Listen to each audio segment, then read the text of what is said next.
So we've had a very rough winter here in NorCal, not only in rain, but with wind. And what wind does is it knocks down trees. So you go out to demo forest or a local trail and there's 5 trees, 10 trees blocking the way.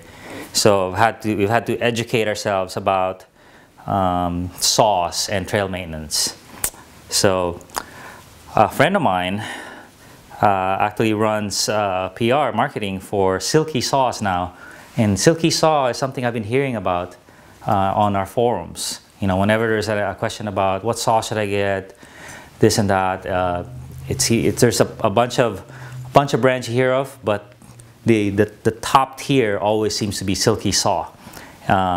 So Silky sent us 3 saws for us to check out. They're a company from Japan specializing in pruning saws. So they have about 30-40 saws in the lineup, but what they really focus on is the blade quality and the teeth. You know, it's a 3-dimensional teeth profile that cuts in so many directions. So probably the most interesting saw that they sent me is called the Pocketboy.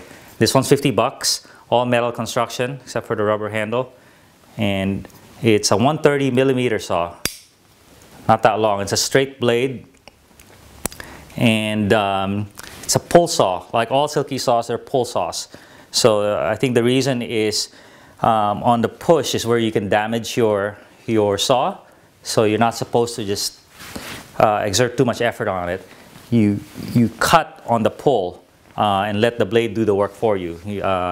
It's fairly low effort. You don't push down as hard as you're cutting a piece of steel or something, but the saw will dig into the wood and you just pull it. So there it is. It's a very small saw, 170 grams. So you could have this on your pack the whole time. It has this lever which can adjust the angle, and this has worked very well. You could pretty much cut a piece of wood that's this thick. Anything bigger, it can do it, but you can't get through. You have to go around, so it's a little bit more difficult. This saw, one comment is the handle is actually a little bit short. You know, when the going gets tough, me and my friends were inadvertently pressing this lever and tilting this thing. So that's its weakness.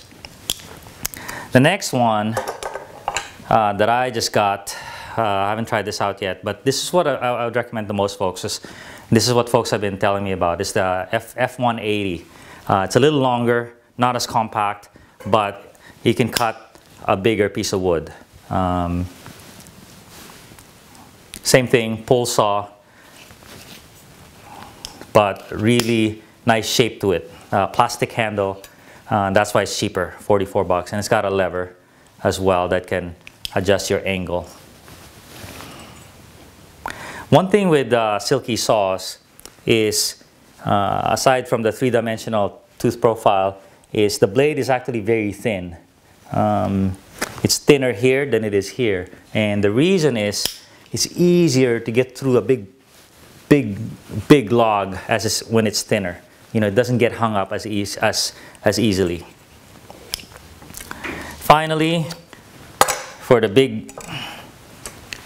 big logs, we have the Silky Big Boy. This one's $90, $96, I believe, and it's got a pretty big blade, so you can actually two-hand it. We've taken out big logs this size, and never got hung up, and it got through it pretty easily, even the hardwoods that we have. One thing with Silky saws, they come with sheaths, these plastic handles, so you can put them in your pack easily, but they don't actually lock in place. You can just pull them like this. So some people don't like that, but this screw is adjustable. So just tension it, put some Loctite on it, and so it'll never accidentally open. You'll actually have to pull it. So there you go. If you want the best pruning saws around for doing a little bit of trail work, recommend Silky.